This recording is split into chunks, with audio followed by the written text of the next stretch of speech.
Treasury is committed to working with Congress to improve our nation's finances, create new jobs, and strengthen the economy. We look forward to coordinating with you on the President's budget, his tax priorities in the coming weeks. As part of this effort, I wish to highlight today the Treasury Department's efforts to advance President Trump's economic agenda on tax and trade. First, tax. I'm pleased to report that Treasury has just completed its most successful tax filing season in years, and we did so while improving efficiencies and cutting costs at the IRS.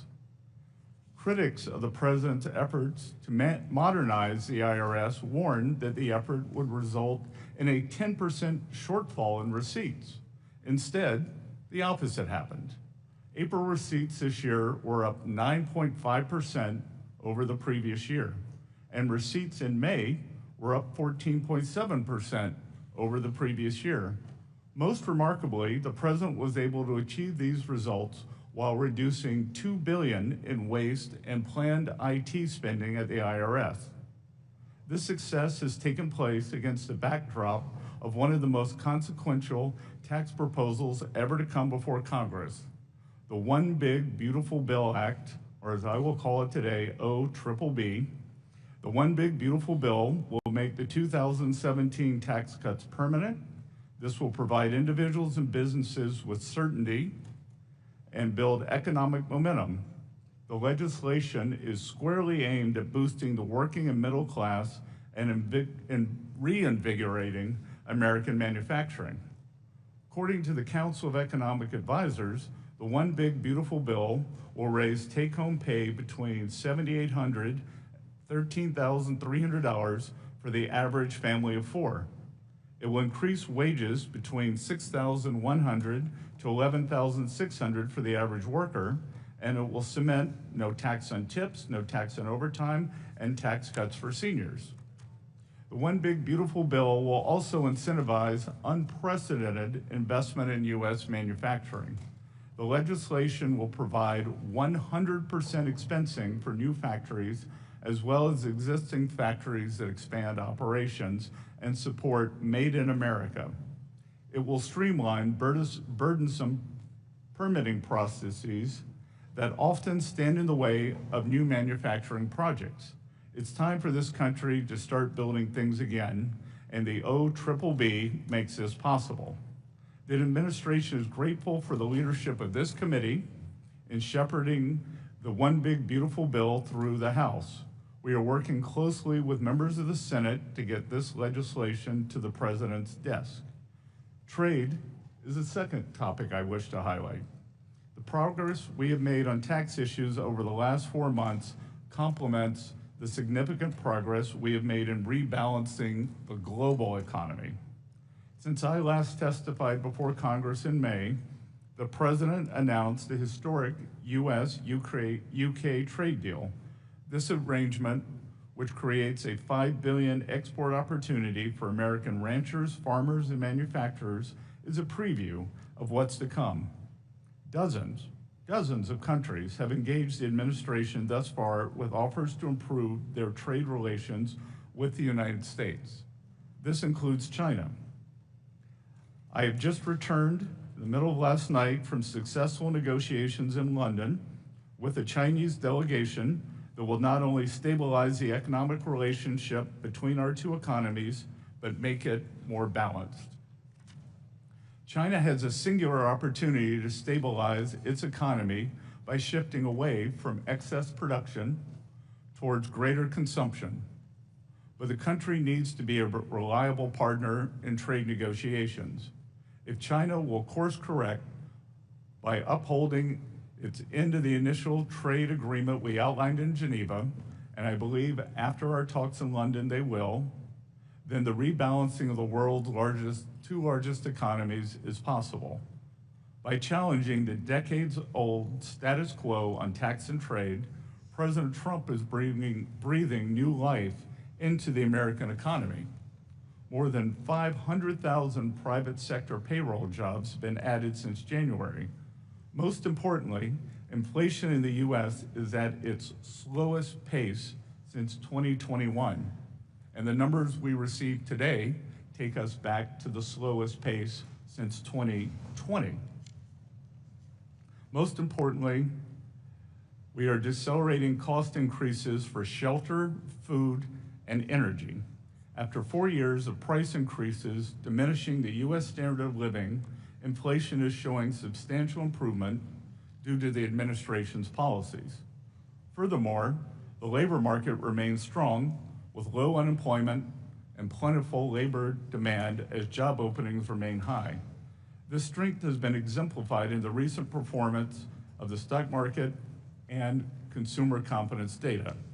The President's bold leadership on these issues has laid the ground for a golden age economy. With your help, we can build on that foundation to create even more prosperity and abundance for the American people. We hope you will join us in this endeavor. Thank you all, and I look forward to your questions. Thank you. We'll now proceed to the question and answer session. One of the more absurd attacks we hear from our Democrat colleagues is that the one big beautiful bill is focused on the wealthy, not the working class. I'm sure the waitress who will keep more of her hard-earned money under the no tax on tips policy, or the lineman burning the midnight oil to restore power and seeing a tax cut under the no tax on overtime policy would be surprised to learn that Democrats consider them wealthy. Secretary Bessent, whether it is those policies or the tax relief in the bill for seniors, the double child tax credit and standard deduction, or the fact that the tax burden on the truly wealthy will actually rise under this bill, how does the one big beautiful bill deliver primarily for working families? Thank you for that question, Chairman Smith. As we saw in President Trump's first term, substantial non-inflationary growth was created. Non-inflationary growth. Real wages rose, and working Americans did better.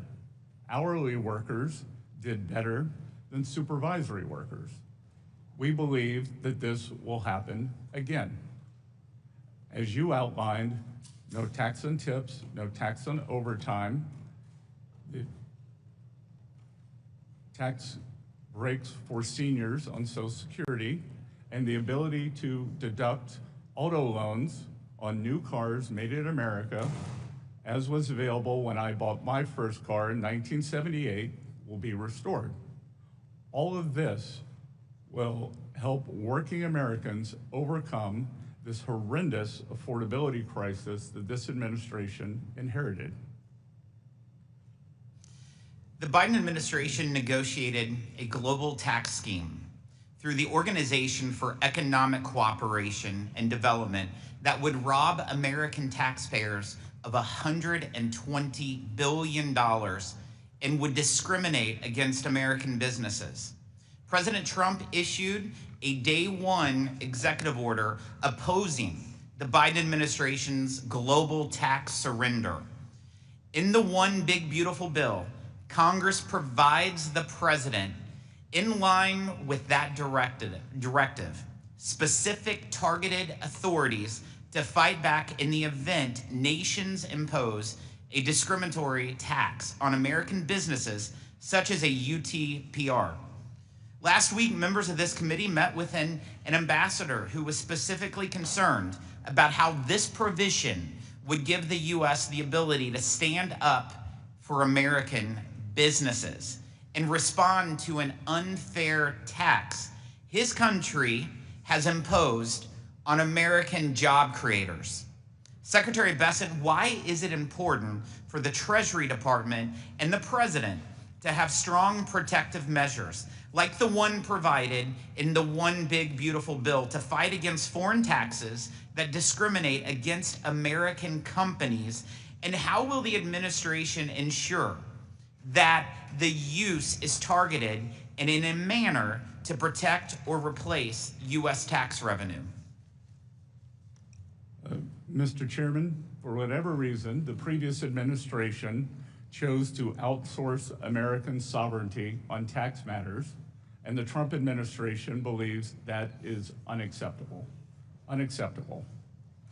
Many other countries would seek to pull in revenues from U.S. multinational corporations into their treasuries. And rest assured that the provisions in the One Big Beautiful Bill to combat this are a staking out of our fiscal sovereignty.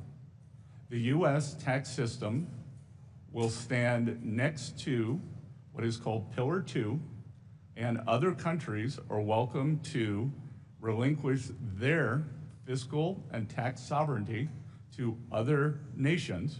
The United States will not. So this bill will allow us to prevent our corporate revenues from being drained into foreign treasuries, and that is in the hundreds of billions of dollars. Thank you, Secretary. President Trump is also using tariffs to level the playing field and demand fair treatment for American workers, farmers, and manufacturers. Secretary, you are on the front lines of the president's economic policy agenda, including through your lead role in trade negotiations to demand fair treatment from China over the last couple days. How do the president's trade policies and tariffs and the total reset of our unfair trade and investment relationship with China that President Trump has led fit into the broader effort to reorient America's economy toward one that serves the working class instead of just the wealthy elites? Mr. Chairman, China currently has the most imbalanced economy in the history of the world. They now have an approximate 30% share of global manufacturing, and they continually grow their manufacturing base. They are in the midst of a real estate downturn. Some may cause a crisis, and they are trying to export their way out of it rather than take domestic measures such as increasing consumption, dealing with banking problems, or dealing with the real estate crisis. They cannot be allowed to export their way back to prosperity, which would mean substantial decreases in the standards of living, not only for the United States working Americans, but for working citizens across the world. Our negotiations with all countries seek to bring fairness. And I will echo President Trump's remarks. There are 18 important trading partners that we are in fulsome negotiations with.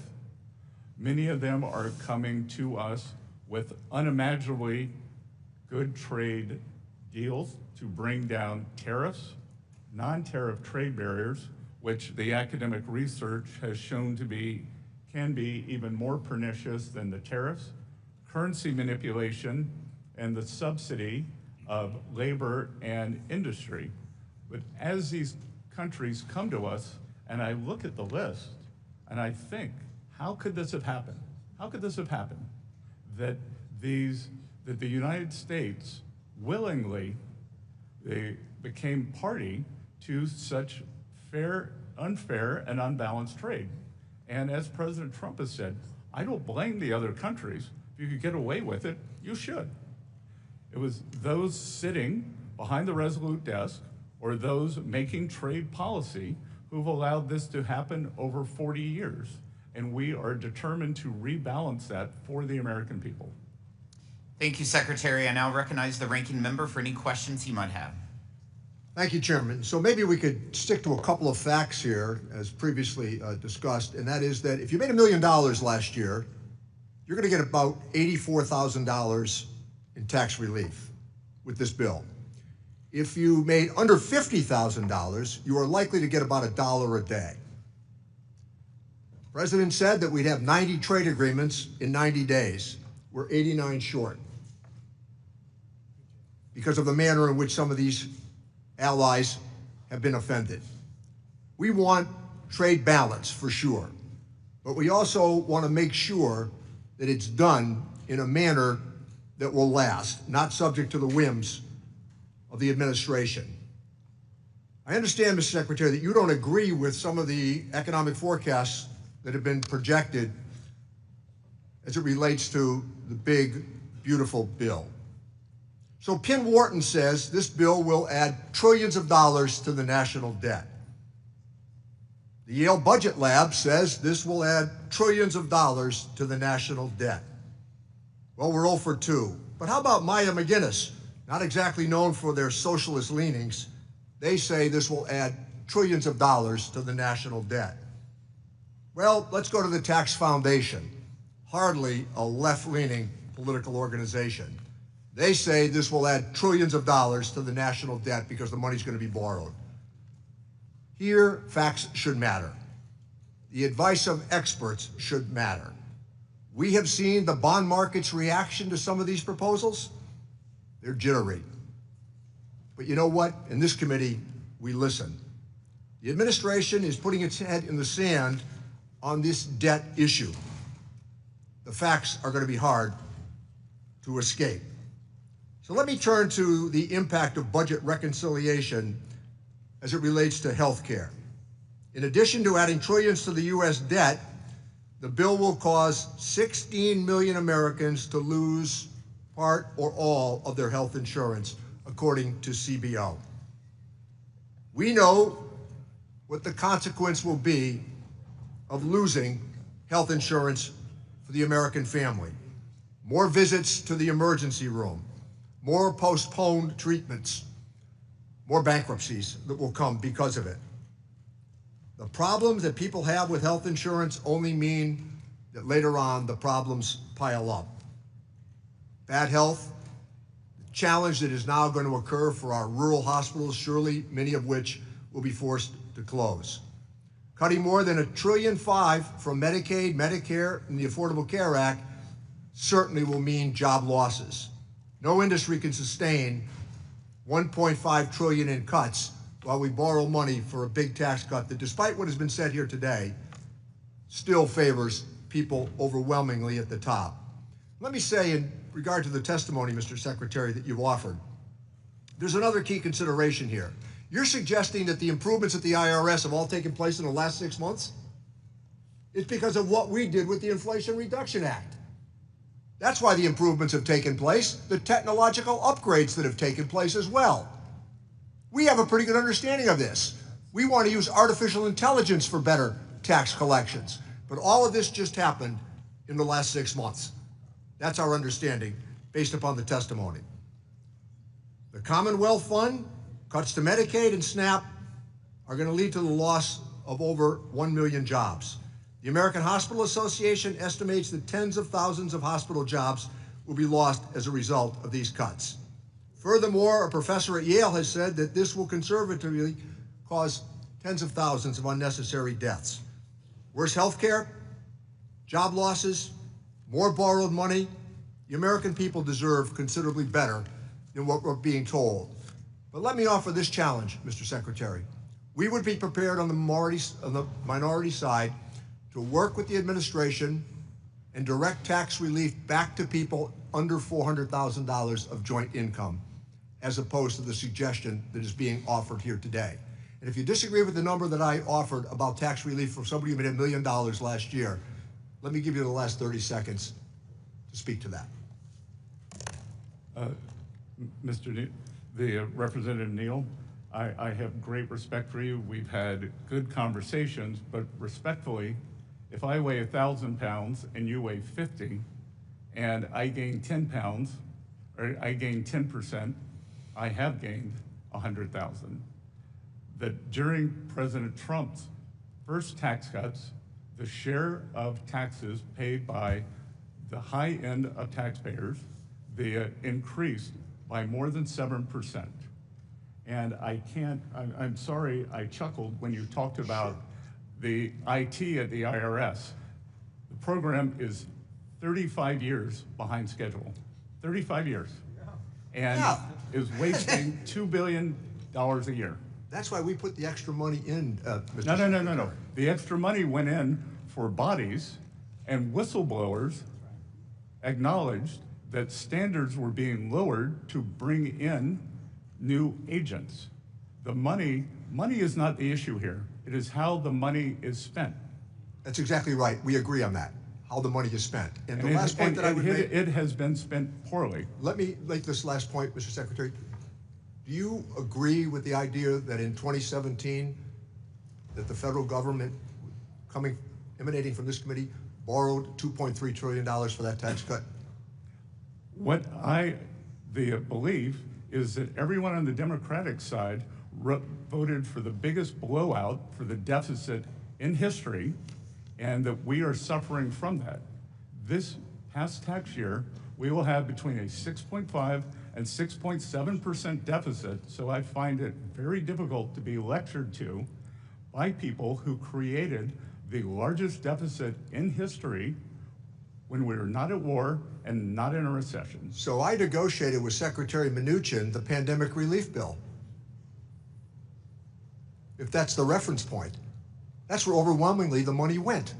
That was not a bad infusion of money. It worked. The Economist magazine and the Financial Times said in January the American economy was the envy of the world. I yield back my time, Well, Mr. Chairman. the spending was not the envy of the world. I'm pleased to recognize the Vice Chairman of the committee, Mr. Buchanan. Mr. Secretary, thank you for being here today. There's no doubt that your knowledge of finance and global markets bring a unique and welcome perspective to the Treasury, and this country is fortunate to have your leadership. Since coming to Congress, I've seen administrations from both parties, I'll say that up front, in terms of what's happened with the debt deficit. I want to get your perspective. I mean, the reality is, last 20 years, over $20 trillion in additional debt. I remember in the 80s, frankly, where we had the junk bond markets. If I look at all these younger people out here, what we're leaving them is deplorable. And I just want to make sure that we're giving as much consideration as we can to that. 49 out of 50 governors have to balance the budget. It's my biggest issue up here. It's not about one party or the other. It's both parties have done little or nothing in this area, and it needs to get addressed. When you spend last year, you take in $5 trillion, spend $7 trillion, and you average over $1 trillion a year for over the last 20 years. We need to get real about it, because again, in the 70s, in the 80s, all the junk bond, I seen what happened with all the markets and all that. So can you make, I know you touched on it, but we'll get into the pro-growth things in a minute. Can you just touch on it, your thoughts about where we're at and where we're going as it relates to that? I know we've got people looking at making cuts, but I do want to get your perspective on that. Congressman, I've enjoyed our conversations in the past. You, as a very successful private businessman, understand the power of this tax bill, especially in the expensing. You and I discussed it in great detail. And look, we do not have a revenue problem. We have a spending problem. We are right in line with the long-term revenues of approximately 17 to 18% of GDP. What we've seen here is a blowout in the spending. And as I was saying, last fiscal year was something we have never seen before. We have never seen a deficit to GDP this large when we were not at war, or not in a recession, or not in a pandemic. Yeah, But Mr. we could Secretary, call that a war. we only have 5 minutes. Let me just oh. mention just real quickly. You mentioned, and I just want to get this in, that 100% expensing is like jet fuel. And 199 is huge. These are huge opportunities to make a big difference for small business. But to me, it's because I'm so passionate about it, because they're the job creators. So can you comment on that, your thoughts in terms of 199A and 100% expensing? Congressman, I'll very quickly comment on two things. It is the 100% expensing that is powerful, and we are adding not only expensing for equipment, as in President Trump's first term, we are adding 100% for factory structures. So if you want to build your factory here in the U.S., we want it to be tax efficient. We want you to have regulatory certainty. We want you to have quick permitting. And that is likely the single most powerful aspect. As the ranking member discussed, on the 400,000 level, that unfortunately is a disaster for small business in the 199. Most small businesses are pass-through entities, and those small businesses are substantially above that 400,000 threshold. Yeah, let me just add just a closing point. I do want to make on the whole thing of full expensing, it's probably the most powerful tool, whether you're buying or selling.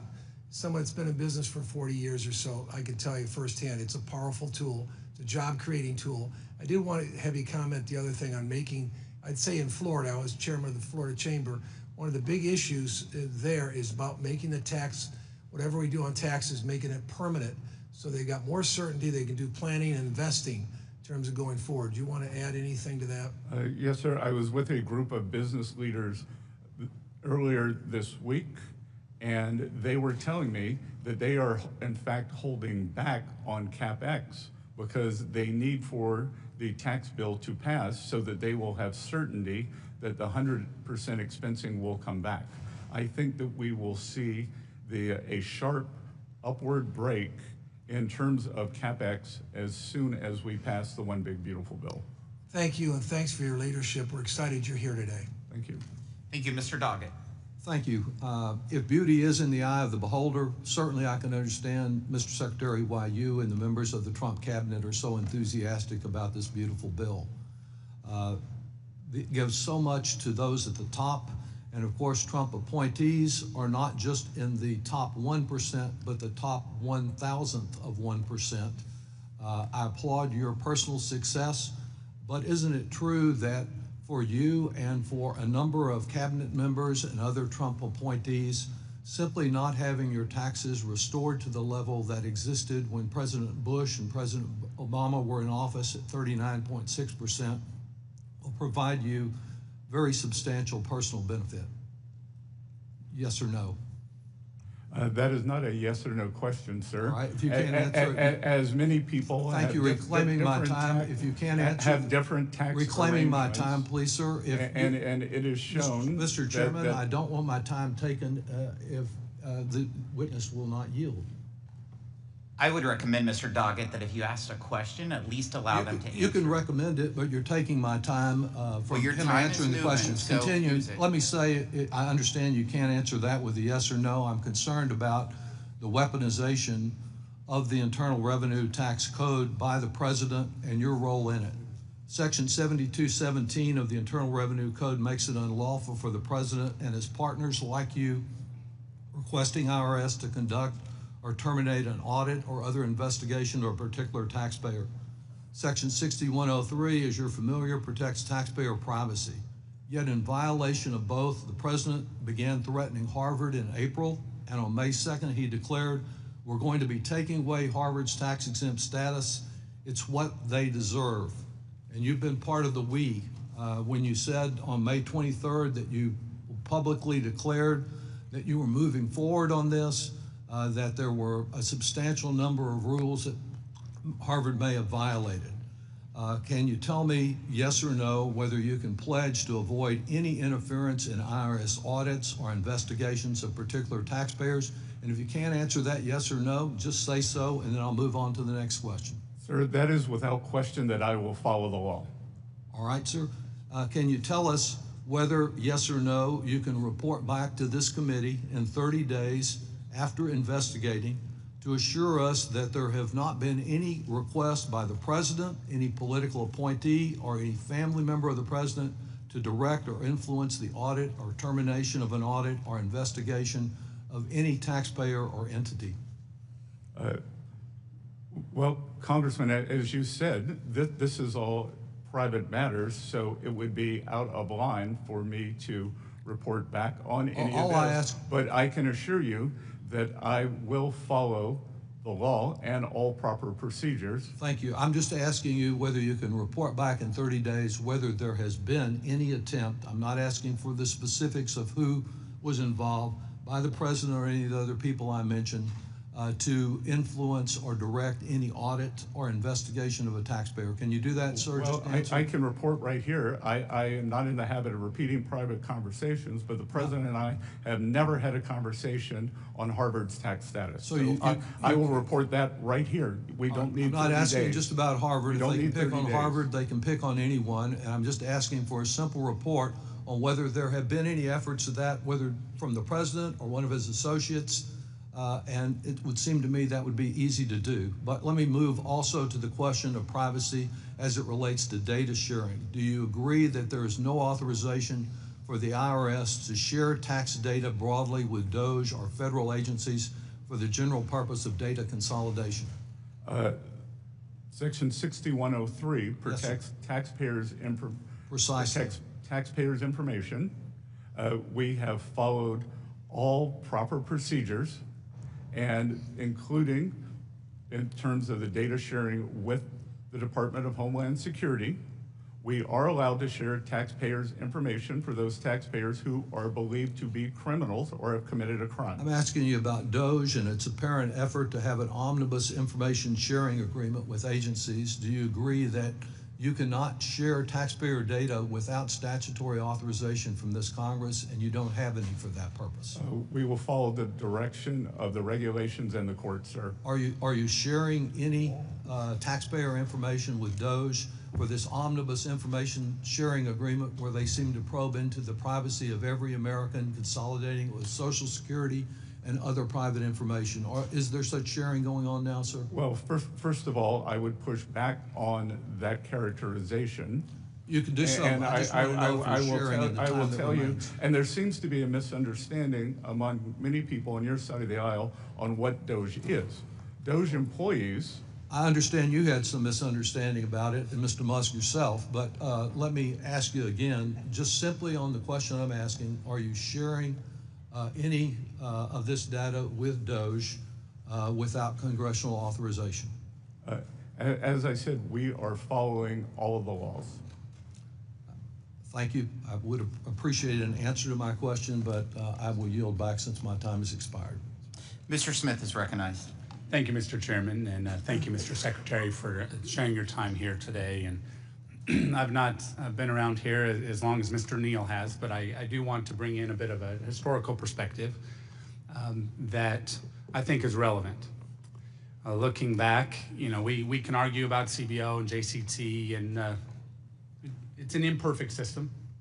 And I think that's manifested itself in various hits and misses on projections, whether it goes all the way back to the original parts of the cost of Medicare that was way underestimated, or whether it was the structure of a more market-based approach with Medicare Modernization Act that precedes my time here, but actually cost a lot less than was projected. You go to the receipts, post-2017 tax action, the receipts exceeded what was projected. So we have an imperfect system, but it's what we have. And I think we need to go on that. Now, you take things a step further, and I remember the president's economic advisor, Mr. Hassett, pointing out that with COVID, yes, there was bipartisan action. I'll say that a few of those components still give me heartburn, as much as an emergency that we found ourselves in. But when, at the beginning of COVID, when unemployment spiked and the GDP dipped, Congress acted. By the end of 2020, GDP was back to about even. New President Biden was advised not to spend what he insisted on spending. I would suggest they're probably grappling with going back to the Obama stimulus, and they think that the only mistake of the Obama stimulus, so-called, was it didn't spend enough money, rather than address the bureaucratic approach that, you know, like the joke was shovel ready, maybe wasn't what it was described to be. But we have these imperfect projection systems, and yet we've got the reality of experience. And I think this is important to note, and especially on the IRS structure and the desire to spend money on more people at the IRS because that could generate more audits and that would generate more revenue, and then we can spend that revenue that, good grief, still wasn't enough to cover what the actual IRA costs came in and came to be. So we have to deal with these realities, and it's because they're imperfect systems that we just have to acknowledge.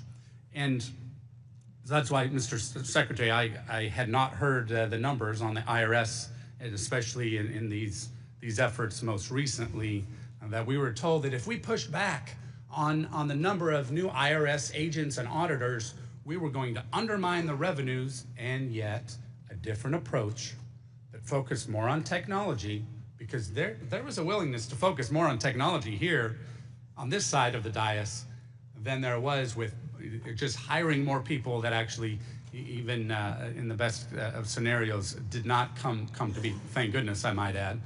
But we are in a situation now where in 2017, we did what was right, and I'm glad that there was bipartisan support to extend a lot of what we did in 2017 that did not have bipartisan support then.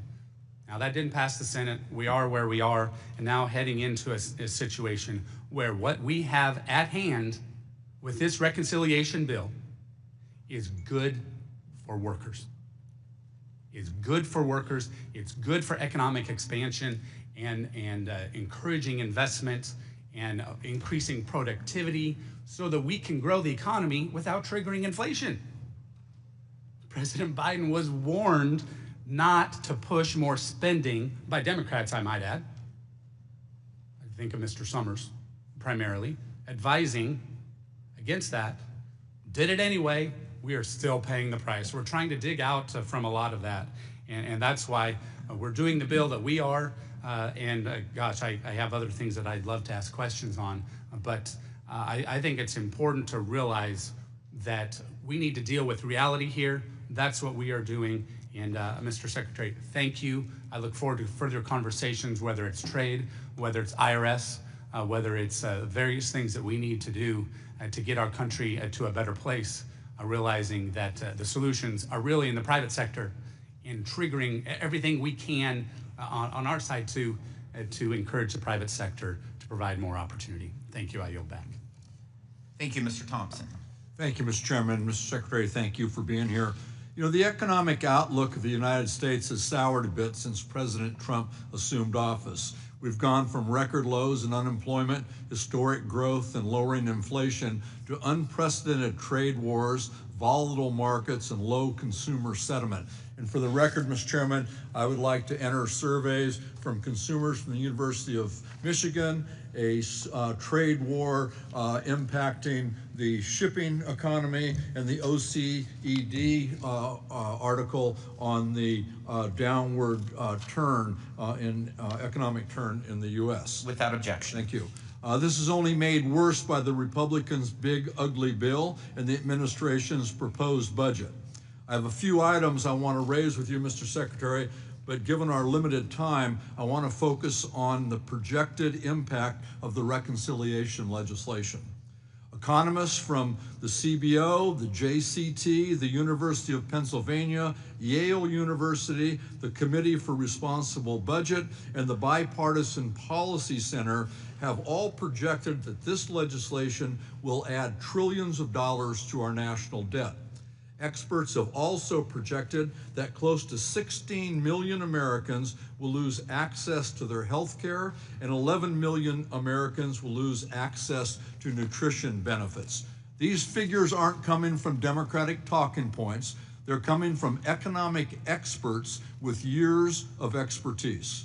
Yet, Mr. Secretary, you have time and again gone public and said that you dispute these claims. I believe you're a very intelligent and very competent individual.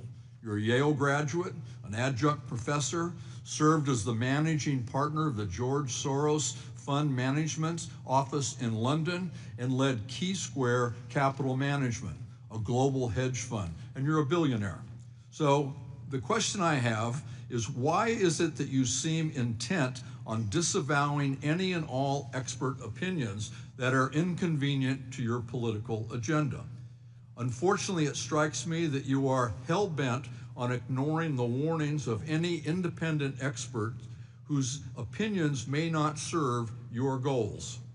When you worked in finance and your analyst told you that a proposal was a bad idea, I suspect that you listened to your analysis and didn't just accept the deal because the person proposing it said they were wrong and that their deal was a good deal.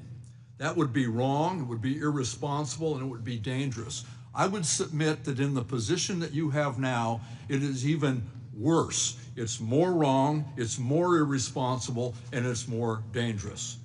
Mr. Secretary, can you point to one independent study, one study performed by an expert PhD economist who is not on the payroll of this administration that says that this legislation will not add to our national debt?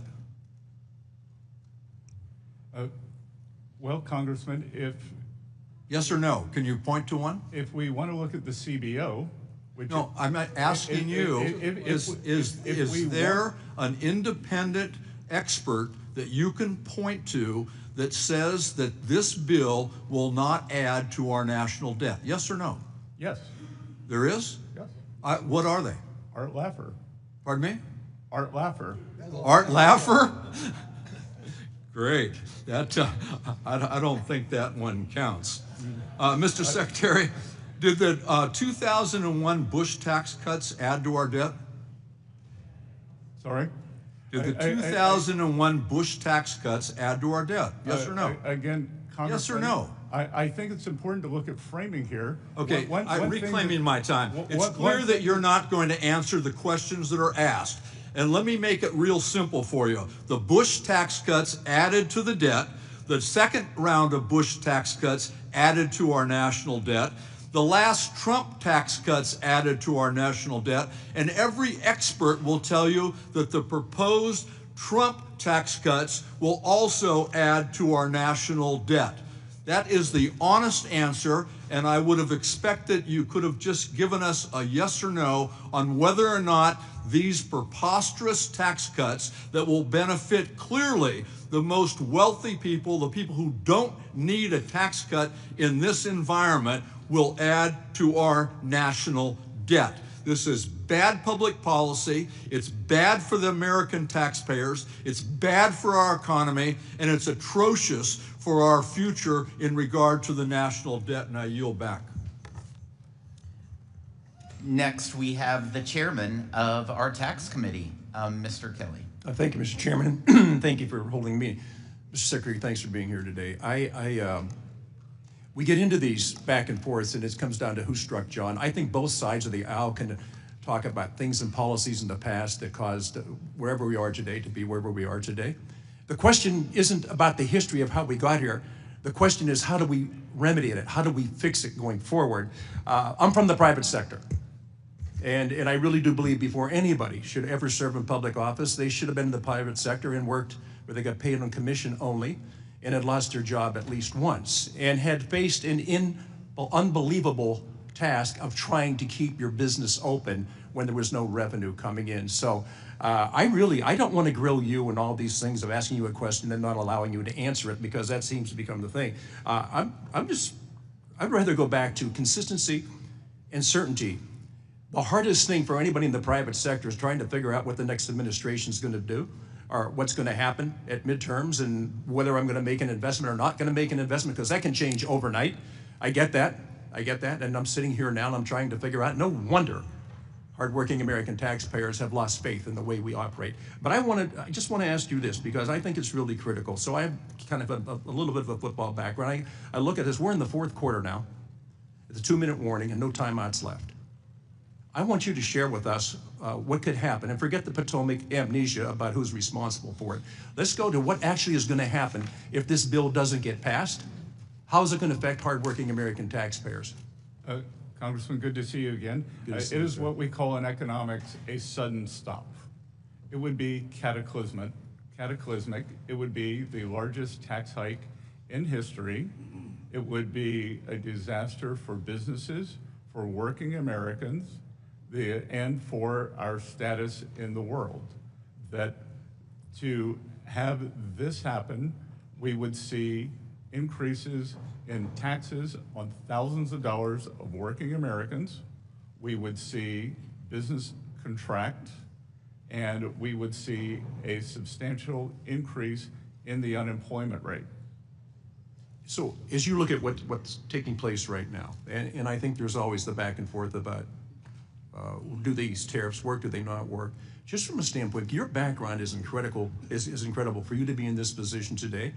So I want to thank you for doing that, because you stepped out of a pretty comfortable life where people weren't firing questions at you and not allowing you to answer them. Just going forward, and you told people just now what's going to happen if we don't get this passed. So what is it that, in addition to what we could do, that we're not already doing? Congressman, it is certainty and permanence. As we have seen, the corporate tax rate is permanent. That is, we are not arguing on that here. Businesses have great certainty. Households do not. Small businesses do not. And this administration, myself especially, given my small town roots, they are laser focused that Main Street can do well here. And Main Street is a series of small business owners who work every week to make payroll. On average, 9 employees, family owned, and this would be cataclysmic for them. On the other side, having permanence, being able to invest, being able to hire more workers, being able to expand, will lead a Main Street resurgence. We will also see a manufacturing resurgence. Approximately 9% of Americans are now engaged in the manufacturing sector. History has shown us that wage growth occurs more readily in the manufacturing sector for working class Americans than in the service sector. So the combination of small business and manufacturing, along with the president's tax agenda for no tax on tips, no tax on overtime, a tax cut for seniors, and the ability to buy a new American-made car and deduct the interest, they will solve this horrendous affordability crisis. Because the way to think about it, Congressman, we are dealing with 2 things here. We are dealing with affordability, and we are dealing with inflation. Affordability is the stock of inflation, and we are working to pull that down. That can be pulled down 2 ways, through price levels or increase real wages. I think we can do both, but the real fill-up here would be increase real wages for working Americans. On the other side, we just saw yet another fantastic inflation number, much of that due to decrease in energy prices. Thank you for being here, and again, for you to step out of your private life was very comfortable. To step into this arena, I can't tell you how much I appreciate it. Thank you so much for being with us today and your service. We appreciate it. Thank you, sir. Thank you. Mr. Larson. Thank you, Mr. Chairman, and thank you, Mr. Secretary, for coming before the committee as well. It's pretty clear, and listen, you know, who needs to get into arguments when you need answers? And but you can see the frustration on this side. I appreciate your loyalty to the president and understanding your responsibility, but it seems pretty clear that in the time that we're given to ask a question, et cetera, the reason that people are seeking yes and no answers is because of the time that's allotted. It has nothing to do with you personally or whatever. You're obviously very bright and intelligent.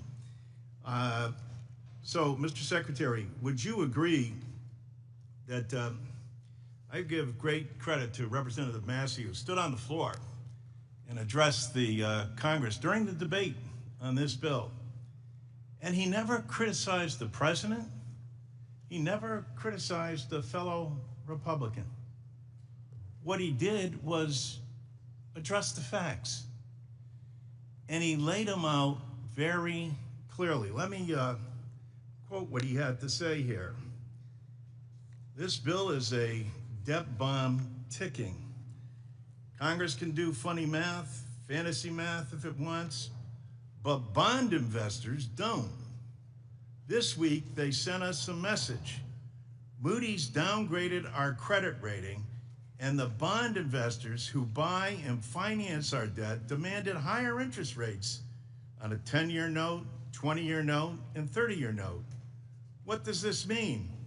Very soon, the government will be paying $16,000 in interest for paying $16,000 of interest alone per U.S. family. What are we telling them instead of taking care of that problem? We are going to give them a tax break. The frustration you hear up here, of course, is that there's denial that tax breaks don't add to the national debt. Was Moody's wrong? Was Representative Massey's assessment wrong? I can tell you that clearly Representative Massey doesn't understand the bond market, and that any 24-hour window, as he's just said, is incorrect. That I will point out that the U.S. 10-year, which I repeatedly reference, is the only major 10-year bond that has a lower yield this year. So has a lower yield today than it did on January 1st or January 20th. German yields are higher, Japanese yields are substantially higher, but U.S. 10-year yields are lower. So I'm not sure what's on Representative Massey's mind. So Massey is wrong, and Moody's was wrong too? Moody's, even the Democrats say that. What do you mean, even the Democrats? The last time that the U.S. I don't know. What do you have to do with Moody's? You know, in 2011, when the U.S. was downgraded, Larry Summers, then NEC head, called Moody's a lagging indicator. Is Moody's wrong or right? Yes or no? Moody's is a lagging indicator. Okay, and so anyone who you can understand the frustration, and I appreciate your Moody's intelligence and ability to talk over. But when we're addressing the American people and we're in a hearing like this, someone as bright and as capable as you are could explain to the American people and still remain loyal to the president, loyal to our colleagues on this dais who supported the bill. There is a strong difference of opinion. And that's what is being expressed here, opinion. There's no focus or dedication on the actual facts. We'll find that out, and people on this aisle are saying, well, don't worry, there's gonna be no impact on kids not getting food, 16 million people being kicked off of their health insurance. That's some mirage, that's some fictitious notion that Democrats have made up. And this national debt stuff, well, whether it's Moody's, whoever it is who has come out, whether it's the Wharton School, they're all wrong or misguided or uninformed, as Secretary Massey was. I yield back. Mr. Schweikert. Thank you, Mr. Chairman. Mr. Secretary, how's the jet lag? been better. Yeah, it's been better. Look, it's impressive, but I don't know if you get frequent flyer miles for all this traveling. No, but I take my responsibilities of reporting to Congress very seriously. No, we appreciate you making the effort to get here. I'm going to give you something that's a little bit different, but it's more some of the things we specialize with the Joint Economic Committee and those. We'd like to actually engage, this is probably more technical staff, on what we can do to actually, there's things we can do policy-wise, message-wise, product-wise, in regards to moving away from notes and bills and being able to create some additional interest liquidity on the bonds, moving out in the curve. With past Treasury Secretaries, we've done presentations on everything from Professor Schiller's Trill's idea, where it's a bond, but it actually has a slight attachment to, as an equity interest in the U.S. tax receipts, so therefore it's sympathetic with tax revenues, to things you've actually written about or your team around you have written about, certain gold indexes and other things for long-term debt. My interest is very much, and this is a intellectual conflict many of us in Congress have, the substantial portion of growth of debt is demographics. We don't like to tell people the truth, but we have a dramatic shortage of young people in the country. Today, compared to 20 years ago, we have double the number of people 65, but our 18-year-olds are exactly the same as 20 years ago. It's demographics. And we're going to try to make demographics partisan because that's what we do. How does someone like me work with your team to actually give you product ideas, messaging to the markets and liquidity that going along on the curve is stable, and we're going to be there to protect our full faith and credit? Congressman, you raise a very important issue, and what you're talking about is something called the dependency ratio. The U.S.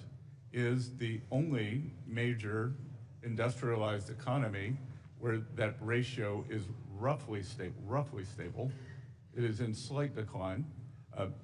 Many other economies, Italy, Japan in particular, they are seeing the dependency ratio blow out, and hence their productive capability. We would welcome the opportunity to engage with you and your staff on any ideas that you may have. Right now, we are committed to the regular cadence of Treasury issuance as it is. I would add that in my lifetime, and I can't believe, to go back to experts, we always see, it's this industrial revolution, it's that industrial revolution. I'm not sure whether we're on the fourth or fifth, but I do believe that we are on an industrial revolution, an AI revolution that may lead to a productivity breakthrough that could be very important. Mr. Secretary, you're stealing one of my speeches, but synthetic biology, AI, automation, and that's actually it's a side conversation on reindustrialization and the actual statistical information of how much of that's going to be labor substituted by automation, and therefore we may not get the same wage growth in the economic literature, but that's going to geeking out a little bit.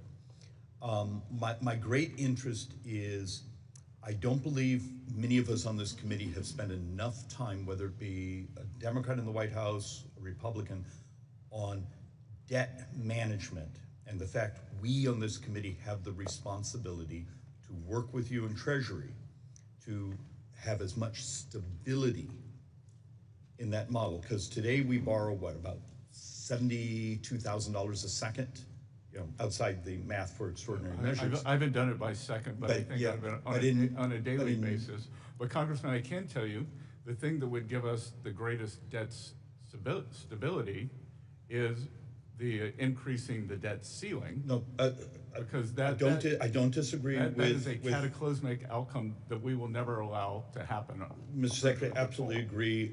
Visibility, capacity is important. But even your own numbers, in 9 years, we borrow about $100,000 a second, almost solely driven by demographics, healthcare, Medicare, and interest. I beg of you, it's hard to do in front of these microphones because it's uncomfortable to talk about, but it's math, and it's the reality of what we are as people. We need to work together to provide visibility to these debt markets. And with that, I yield back. Thank you. I now recognize Mr. Davis from Illinois. Thank you, Mr. Chairman, Mr. Secretary. Today, Secretary Bessent appears here to praise the Republican One Big Beautiful Bill. That is the most cruel, draconian, inhumane legislation that I've voted on since I've been here. Government, I seriously believe, should help people and not hurt them. I reject this bill that makes poor people poorer sick people sicker, and hungry people hungrier. I reject this bill that rips health care from 16 million Americans, with over 498,000 Illinoisans expected to lose their health insurance, including 102,000 children and 27,000 seniors in my district alone. I reject this bill that threatens my constituent Deborah and her 2 children, whom she adopted from foster care. The picture behind me shows Deborah's children, who are medically fragile and rely solely on Medicaid for their health care. I reject this bill that will close hospitals in my district and kick people out of their nursing homes, not only in my district, but across the country, especially in urban inner city communities and rural communities for sure.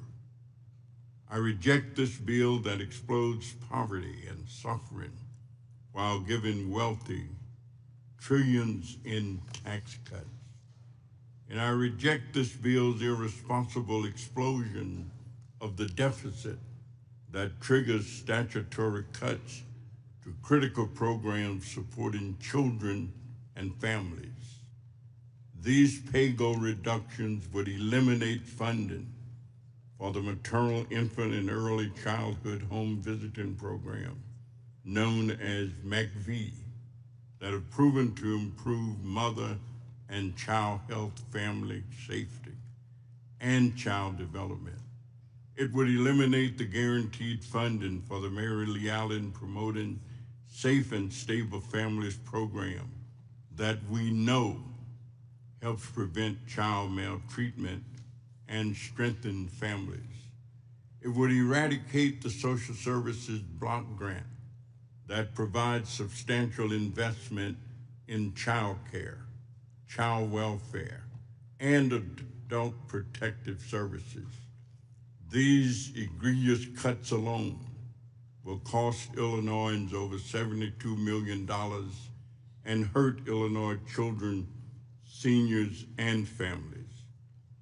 I reject this bill that gives tax cuts to the wealthy, paid for by denying and depriving low-income, poor people, senior citizens, sick people, unhealthy people, the health care, food assistance, housing assistance, and economic development opportunities that they need. This bill reminds me that there is something rotten in Denmark. There is something wrong with the thinking that puts such a bill in front of us. This bill is actually what we call the Robin Hood in reverse. Take from the poor, take from the disabled, take from the sick, take from the hungry, and give to the wealthy. It is not good, it is immoral. I reject it, and I yield back the balance of my time. The gentleman yields back. Mr. LaHood is recognized for 5 minutes. Thank you, Mr. Chairman. Mr. Secretary, thank you for being here. Thanks for your service to our country. I would argue, Mr. Secretary, that President Trump got elected last November on 2 issues, fixing the unmitigated disaster at our southern border and fixing the economy. And obviously you play a big role in fixing the economy and working with us on that. Go back a year ago, we had high inflation, high interest rates, unaffordable energy costs, supply chain frustrations. And that factored into people going to the polls and wanting a change on the economy. And as we think about the bill that we've put together, the One Big Beautiful Bill, there's lots of things in this bill that help this economy. But fundamental to that is making permanent things like 199A, bonus depreciation, research and development tax credit, the affordable housing tax credit, unleashing American energy, all included in this bill. And I think we predicate this bill on how do we have predictability and certainty long-term in this economy.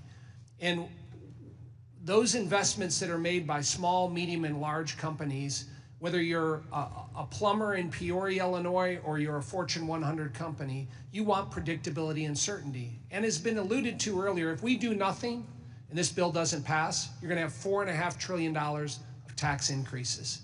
And if you think there's uncertainty in the economy now, wait until that happens.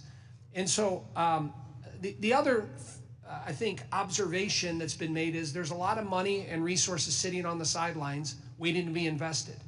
But we need that predictability and certainty. And I would argue we do that in this bill.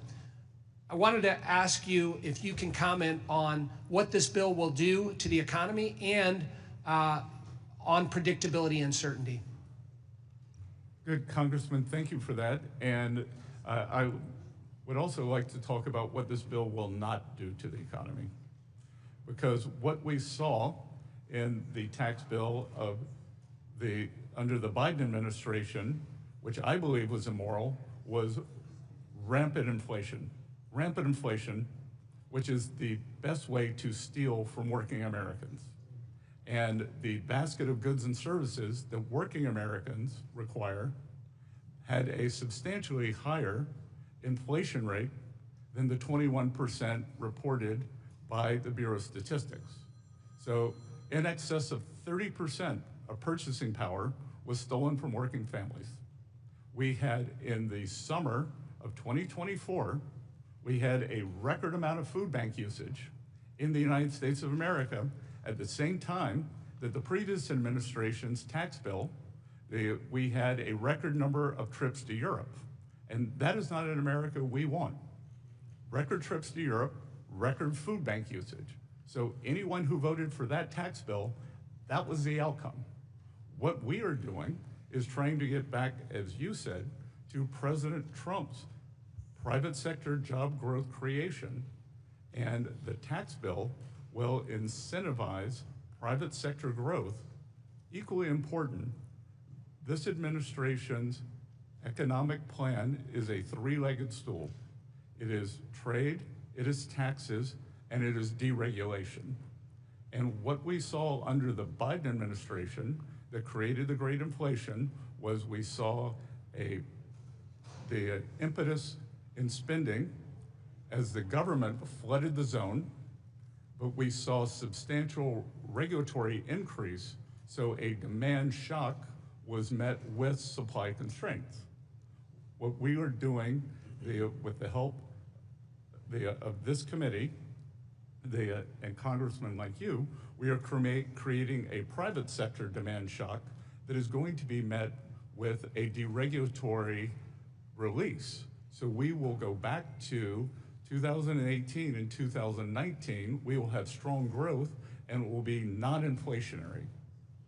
Thank you, Mr. Secretary. I yield back. Thank you. Ms. Sanchez is recognized for 5 minutes. Thank you, Mr. Chairman. Welcome, Mr. Secretary.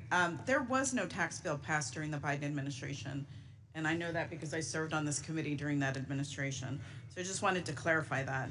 And in the interest of time, because our time here is limited, I'm going to ask you to please limit your answers to yes or no questions, and I'm going to jump straight into those questions.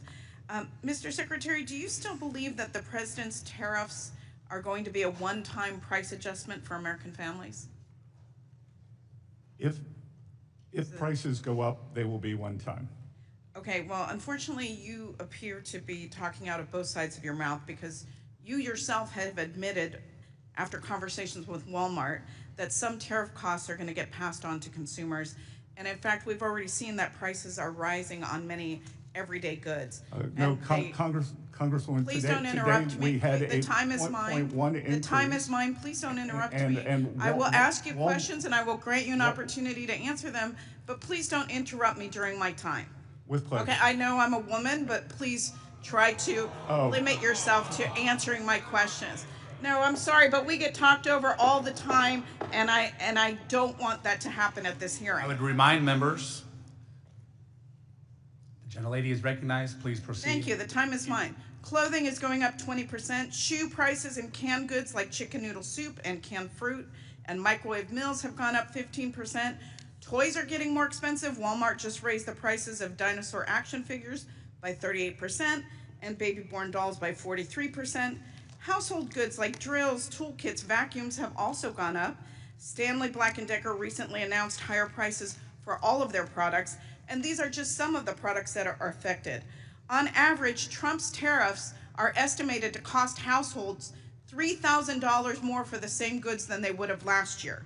And that's money that could be going to... That's incorrect, and That is I'm not not sure incorrect. who's estimated. The best estimates are And the best that estimate consumers will pay $3,000 more for the same goods And that estimate is from that whom? they did last year. That estimate's from whom, I will get Congresswoman? you the estimates. Right, because But that's money that could be going to paying goods or paying rent and groceries.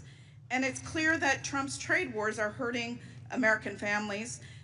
Yet all we have to show for the economic pain are news reports of these flimsy trade deals.